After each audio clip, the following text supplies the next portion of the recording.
Hi പ്രിയമുള്ള സുഹൃത്തുക്കളെ, ശരിക്കു പറഞ്ഞാൽ ഈ രാജ്യത്തിന് തുരങ്കം വെക്കുന്ന, ഈ രാജ്യത്തെ തകർക്കാനും സമാന്തരമായി മറ്റൊരു രാജ്യമുണ്ടാക്കാനും ഈ രാജ്യത്തുള്ള അമുസ്ലിങ്ങളായ ആളുകളെ മുഴുവനും വകവരുത്തി അതിന് പകരമായിട്ടൊരു ഇസ്ലാമിക രാഷ്ട്രം സ്വപ്നം കാണുകയും ചെയ്യുന്ന എല്ലാ ഭീകരരുടെയും മുഴുവൻ സ്വത്തുക്കളും കണ്ടുകെട്ടുകയും അവരുടെ പാസ്പോർട്ട് പോലെയുള്ള എല്ലാ ഐഡികളും സീല് വെക്കുകയും ചെയ്യേണ്ടുന്ന സാഹചര്യം നമ്മുടെ രാജ്യത്ത് അതിക്രമിച്ചിട്ടുണ്ട്.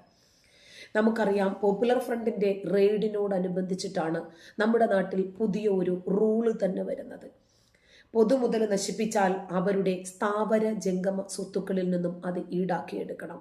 അതുകൊണ്ട് എന്ത് സംഭവിച്ചു? ആ പോപ്പുലർ ഫ്രണ്ടിന്റെ ഹർത്താലിന് ശേഷം ഒരു ഹർത്താൽ ഈ കേരളക്കര കണ്ടിട്ടില്ല. കാരണം എന്താ? അണികൾ ആകെ തലയ്ക്കകത്ത് വെളിവും വെള്ളിയാഴ്ചയും ഇല്ലാത്ത ആളുകളാണ്. അതുകൊണ്ട് അവർ ഏത് രൂപത്തിലായിരിക്കും പ്രവർത്തിക്കുക എന്നറിയില്ല. ഏത് പാർട്ടിയോ വിദ്യാർത്ഥി സംഘടനകളോ ആണ് ഈ ഹർത്താലിന് നേതൃത്വം നൽകുന്നതെങ്കിലും ഈ അണികൾ ഉണ്ടാക്കുന്ന സകലമാന നാശനഷ്ടങ്ങൾക്കും ഈ സംഘടനയുടെ നേതൃത്വം അതിൻ്റെ പരിഹാരം കാണേണ്ടി വരും. അവരുടെയും കൂടെ സ്ഥാവര ജംഗമം പോയി കിട്ടും. നമുക്കറിയാം, ഒരാഴ്ച പോലും ആയിട്ടില്ല ഹമാസ് ഭീകരർ ജമ്മു കാശ്മീരിൽ വന്നിട്ട് ഇന്ത്യയോട് യുദ്ധം ചെയ്യണമെന്ന് പറഞ്ഞ് ഒരു വിഭാഗം യുവാക്കളോട് ആഹ്വാനം ചെയ്യുന്നു. അപ്പൊ ഇന്ത്യയെ തകർക്കുന്നതിന് വേണ്ടി നാനാ തുറകളിലും സജീവമായിട്ടുള്ള പ്രവർത്തനങ്ങൾ നടന്നു വരികയാണ്. ഏതൊരു രാജ്യത്തും ആ രാജ്യത്തിനെതിരെ പ്രവർത്തിക്കുന്ന ഏതൊരു വ്യക്തിയെയും രാജ്യദ്രോഹിയായി ചിത്രീകരിക്കുകയും മാതൃകാപരമായ ശിക്ഷാ സംവിധാനങ്ങൾ, നടപടികൾ ഏർപ്പാട് ചെയ്യുകയും ചെയ്യുന്നു. പക്ഷേ ഈ ഭാരതത്തിൽ മാത്രം അങ്ങനെ ഒരു രീതിയില്ല.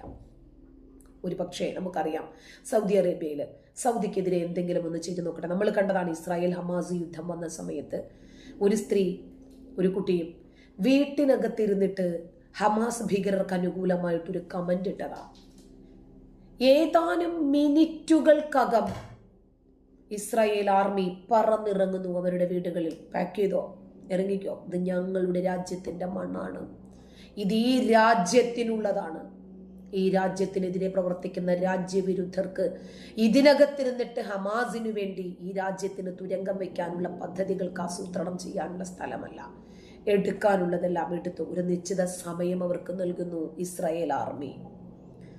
അങ്ങനെ അവരെ എല്ലാവരെയും പാക്ക് ചെയ്ത് ഗാസയിലേക്ക് കൊണ്ടാക്കാൻ വേണ്ടിയിട്ടുള്ള നടപടിയും തീരുമാനവും ഉണ്ടായി. അതാണ് കൃത്യമായിട്ടുള്ള നടപടികൾ. ഇവിടെ പാലക്കാട് തൃത്താലയിൽ ഹമാസ് നേതാക്കളുടെ ചിത്രങ്ങളും പൊക്കി ഇവിടെ വലിയ രൂപത്തിലൊരു ഉറൂസിന്റെ ആനയുടെ പുറത്തൊരു എഴുന്നള്ളത്തിപ്പ് നടത്തിയിരുന്നു. ഈ എഴുന്നള്ളത്ത് നടത്തിയത് ആരായിരുന്നാലും ശരി, അവരെ കൃത്യമായി നിയമ നടപടികൾക്ക് വിധേയമാക്കേണ്ടതല്ലേ? എന്തുകൊണ്ട് അവരെ വെറുതെ വിട്ടു? അവർക്കെതിരെ ഇത്തരം സമീപനങ്ങളല്ലേ സ്വീകരിക്കേണ്ടത്? ഇതുപോലെയുള്ള ആളുകൾക്കെതിരെ ഇനിയും നിശബ്ദതയാണ് പാലിക്കുന്നതെങ്കിൽ ഇനിയും ഇതുപോലെയൊക്കെ ഒരുപാട് ഭീകരവാദികൾ നമ്മുടെ രാജ്യത്ത് ഉയർന്നു വരും, സംശയമില്ല.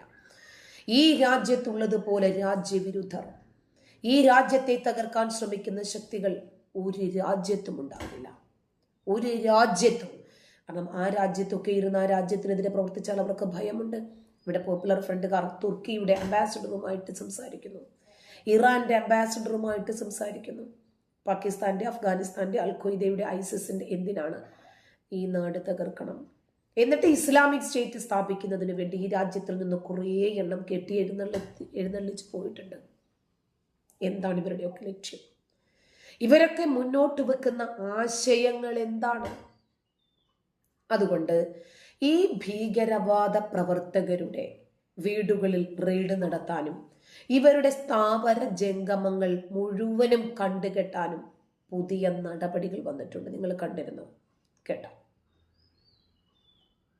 ജമ്മുകശ്മീരിൽ ഭീകരരുടെയും ഭീകരവാദത്തിന് പിന്തുണ നൽകുന്നവരുടെയും ഭൂമിയും സ്വത്തുക്കളും കണ്ടുകെട്ടാനുള്ള നടപടി ആരംഭിച്ചു.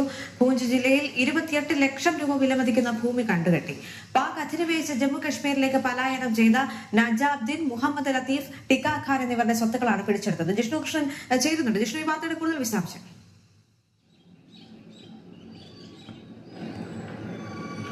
ദേവിക നമസ്തേ, ഗുഡ് മോർണിംഗ്. ജമ്മു കാശ്മീരിൽ ഒപ്പം രാജ്യത്തിന്റെ വിവിധ ഭാഗങ്ങളിൽ ഭീകരവാദത്തിന്റെ വേരുകൾ പൂർണ്ണമായും തുടച്ചു നീക്കുന്നതിനുള്ള വിവിധ തരത്തിലുള്ള പ്രവർത്തനങ്ങളും നടപടികളും കേന്ദ്ര സംസ്ഥാന സർക്കാരുകളുടെ ഭാഗത്തുനിന്ന് നടക്കുകയാണ്. ജമ്മു കാശ്മീരിൽ പ്രത്യേകിച്ച് ഭീകരവാദത്തെ പ്രാദേശികമായി പിന്തുണയ്ക്കുന്ന സമീപനം മുൻപുണ്ടായിരുന്നു. അതിൽ വലിയ മാറ്റം വരുത്തുന്നതിനുള്ള നടപടികൾ സ്വീകരിച്ചു വരികയായിരുന്നു. അതിന് പിറകെയാണ് ഇപ്പോൾ ഭീകരവാദികളുടെയും ഒപ്പം ഭീകരവാദത്തിന് പിന്തുണ നൽകുന്നവരുടെയും ഭൂമിയും സ്വത്തുവകകളും സർക്കാരിലേക്ക് കണ്ടുകെട്ടുന്നതിനുള്ള നടപടികൾ ജമ്മു കാശ്മീർ സർക്കാർ തന്നെ ഊർജിതമാക്കിയിട്ടുള്ളത്. ജമ്മു പോലീസും സൈന്യവും സംയുക്തമായാണ് ഈ നടപടികൾക്ക് നേതൃത്വം നൽകുന്നത്. മുൻകാലത്ത് ഭീകരവാദ ആശയത്തിന് വേണ്ടി ഭീകരവാദത്തിന് വേണ്ടി പാകിസ്ഥാനിലേക്ക് പോയവരുടെയും ഒപ്പം പാകിസ്ഥാൻ അധിനിവേശ ജമ്മു കാശ്മീരിലേക്ക് പോയവരുടെയും എല്ലാം തന്നെ വിവരങ്ങൾ, അവരുടെ സ്വത്ത് വിവരങ്ങൾ, അവർ ഏത് മേഖലയിൽ നിന്നാണ് പോയത്, അവരുടെ പേരിലും ഒപ്പം കുടുംബത്തിന്റെ പേരിലും സ്വത്തുവകകൾ, അത് സംബന്ധിച്ച പൂർണ്ണമായ വിവരങ്ങൾ നിലവിൽ ജമ്മു കാശ്മീർ സർക്കാരും ഒപ്പം സുരക്ഷാ ഏജൻസികളും ശേഖരിച്ചു വരുന്നു എന്നാണ് മനസ്സിലാക്കുന്നത്. ആ നടപടികളുടെ ഭാഗമായിട്ടാണ് ഇപ്പോഴും പൂഞ്ച് ജില്ലയിൽ തന്നെ 28 ലക്ഷം രൂപ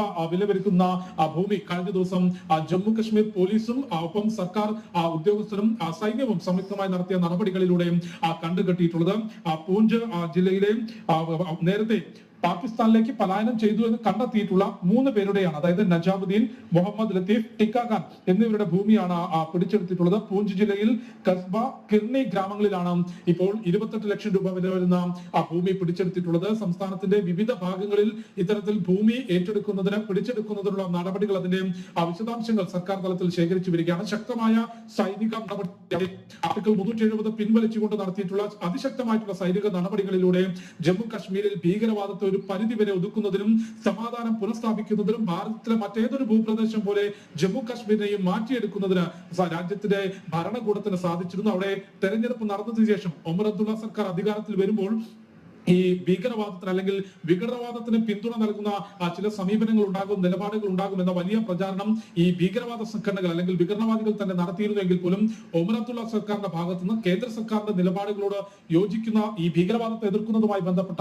യോജിക്കുന്ന പ്രവർത്തനങ്ങളാണ് നിലവിൽ ഉണ്ടായിക്കൊണ്ടിരിക്കുന്നത്. ആർട്ടിക്കിൾ 370 തിരിച്ചു കൊണ്ടുവരേണ്ടതില്ല എന്നൊരു സമീപനമാണ് നിലവിൽ ഒമർ അബ്ദുള്ള സർക്കാരിന് പോലും ഉള്ളത് എന്നാണ് മനസ്സിലാക്കുന്നത്. അതിന് പിറകെയാണ് സംസ്ഥാന സർക്കാർ മുൻകൈ എടുത്തുകൊണ്ട് തന്നെ ഭീകരവാദികളുടെയും ഒപ്പം ഭീകരവാദത്തിന് പിന്തുണ നൽകുന്ന ഭൂമിയും സ്വത്തുവകകളും കണ്ടുകെട്ടാനുള്ള നടപടി ആരംഭിച്ചിട്ടുള്ളത്. ഒപ്പം മുൻപ് ഭീകരവാദത്തിന് ഭാഗമായി നിന്നവർക്ക് നിയമാനുസൃതമായി പുനരധിവാസ പ്രവർത്തനത്തിലേക്ക് അല്ലെങ്കിൽ സാധാരണ ജീവിതത്തിലേക്ക് ആയുധം വെച്ച് കീഴടങ്ങി നിയമത്തിന് മുൻപിലേക്ക് വരുന്നവർക്ക് സാധാരണ ജീവിതത്തിലേക്ക് നിയമാനുസൃതമായി പുനരധിവാസത്തിനുള്ള പ്രവർത്തനങ്ങൾ, അത്തരത്തിൽ വിവിധ തരത്തിലുള്ള പ്രവർത്തനങ്ങൾ വിവിധ മേഖലയിൽ കൊണ്ടുവന്നുകൊണ്ട് ജമ്മു കാശ്മീരിനെയും ഭാരതത്തിലെ മറ്റേതൊരു ഭൂപ്രദേശം പോലെ മാറ്റിയെടുക്കുന്നതിനുള്ള നടപടികൾ പുരോഗമിക്കുകയാണത്.